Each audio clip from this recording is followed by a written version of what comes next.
Hey guys, welcome back. It's Andy from HemiDroids.net, and this here is the Asus Transformer. For those that aren't aware, it's a 10.1 inch honeycomb tablet.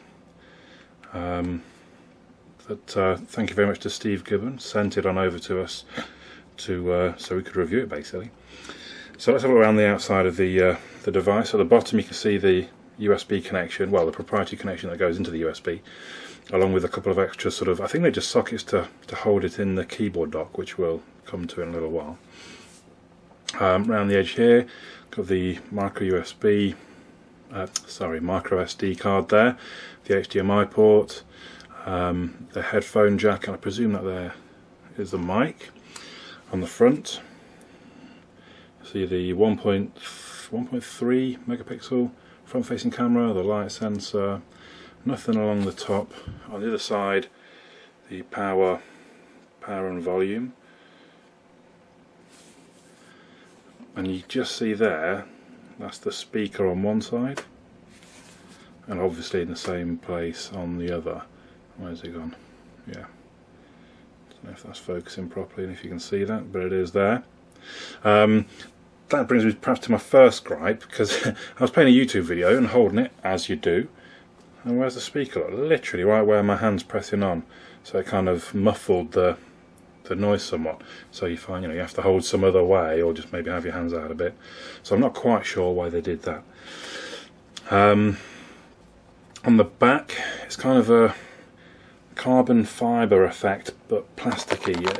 To me, it does feel a little bit cheap, and also quite slippy, really, in some ways. I didn't ever feel like I had as good a grip of this as I did with my Galaxy Tab. It looks quite nice, and when it's folded up with a keyboard it looks quite stylish, but yeah, I'm not sure I like it so much.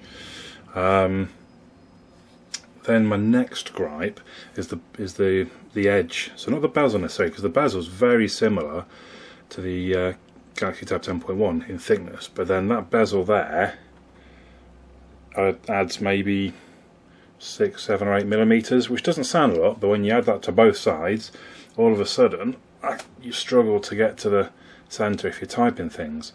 It also, and again, it doesn't perhaps look much there, but they're quite, not sharp, but they're quite distinct. They're not, they're not been rounded in any way, and it just doesn't, for me, it just doesn't feel quite as comfortable in my hands as the Tab 10.1. And my apologies, I will make many reference to the 10.1, but that's my other device, so that's the easy one for me to compare it against. And I guess probably a lot of other people will be wanting to know how they compare. So that's the the design and the outside. Let's bring the keyboard into play now. So there's the keyboard. That's where the device plugs in. It's not backlit, but I do quite like it. It's it's got a good feel to it, better than some netbooks and what have you. There is of course a trackpad at the bottom and a button to go with it. When we plug it in, it goes in quite easily. Sort of fits in. There we go. You can't really go wrong. It fits into place. And there we go, turn it. That wasn't actually me pressing it, I was about to, but it turns itself on because it's realised, hold on, we've got the keyboard in. I don't know if by default, because I did just factory reset, but it would pop into place saying, no, it's not by default. So it did pop into place saying, go into keyboard mode. It's in keyboard mode because the sort of cursor has appeared, I don't know, can you see that? Yeah, you should be able to see like a circle that the trackpad is moving around.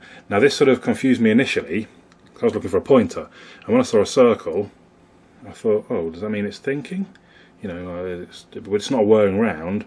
It glows a bit when you move it. And really what it's doing is it's sort of emulating your finger. Because obviously your finger's quite a rounded pointing device. And the whole interface is designed for, not necessarily an accurate pinpoint. It's designed for on the screen. So that's what the pointer gives you, is a big circle. So when you go to... There we go. I have no idea what videos is going to show us here because I cannot remember what on the HemiDroids account if I'm subscribed. It might just be. But let's let's look at a video. I have no idea which.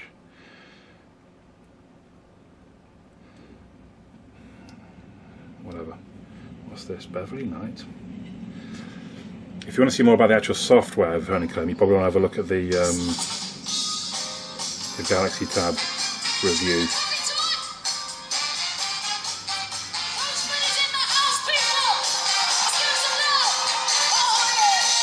So, I mean, you can hear, it's not bad. That's plenty sufficient. If you were sitting, you know, watching, that's my big greasy fingerprints. It is in a fingerprint magnet. See if there's anything that's proper full screen. Oh, some woman in cleavage on. This could be dangerous. Let's see what happens. It claims to be games related. Look, Gamescom. Now it's going to buffer for God knows how long. But the screen, well, you can see. I think it's quite sort of. It is a good screen. I don't think it matches quite on par with the Galaxy Tab. I don't think the colours are quite as vibrant. I don't feel generally it's quite as sharp when watching things like YouTube. But I mean, you can see, you know, it looks. You wouldn't. I don't know how well you can see. It's got a lot of reflection going on. I do apologise. You know, you wouldn't be looking at thinking, oh dear, that's not very good. I think when you compare it perhaps to a Tab, you might realise then, oh yeah, the colours aren't quite as good. But still, very good screen, very responsive. Definitely, I would give it the edge in that respect over the Tab. There's times when I'm using the Tab and I'll be scrolling around something and it doesn't actually keep up. I'll do a swipe and it doesn't keep up with my swipe. Basically, it only goes just part of it. But this definitely is the fastest, most responsive tablet that I've had to play with. That's just blazing quick. In and out. Let's whack a. Throw something down. You know, the whole movement and interface is very, very slick and very quick. There's no faulting it in that respect. I think hopefully you can see that, how smooth and fast it moves. It comes with an interesting little, where did it go? I've gone by it. Widget. These ones, MyZine. Oh. Which not necessarily my kind of thing, but if you're using it a lot, it has, that would normally have the last picture that you took. I haven't got any pictures on here. Websites that you use and music in there, and you can set that up sort of how you like. It's quite a nice little widget. Now already I can tell you this again, making my hand ache a little bit, because it is around about 1.3 kilos, the keyboard and the screen together, the tablet I should say, sorry.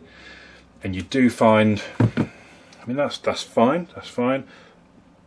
It seems, and that doesn't seem too bad. I know the first time I put it down, I think on a solid surface, not a problem at all. It sits well on the sort of the point of the screen there. But I had it on something soft. I put it down on a couch or something, and or it was on my lap perhaps even, and it felt very easy. You know, I don't have to put much into that. Whoa. You know, so all I would say is just be careful, because the screen weighs more than the keyboard. So physics says it's going to be quite easy for the screen to take over if it bounces past that point. The screen itself, without the keyboard on, is a reasonable weight. I can tell it's heavier than my Galaxy Tab, definitely. Did it bother me? A little bit. I really did miss. You know, I like to lay in bed at the end of the night or in the morning, and I'll hold it over my head with one hand and be operating it with my finger, and it wasn't that comfortable to do it. It might only be, maybe it's 100 grams, I can't remember now to be honest, heavier, but to me it made quite a difference. And with the sort of funny edge that I didn't like that was sticking in my hand when I was doing it, it did put me off a little bit. The keyboard itself, so let's have a look. What can I demonstrate? Let's go into the apps. Polaris Office. I mean, not that you need to see somebody type, I'm sure you've seen someone type before. But again, you see how sort of quick it is. And I can imagine this replacing a netbook for somebody.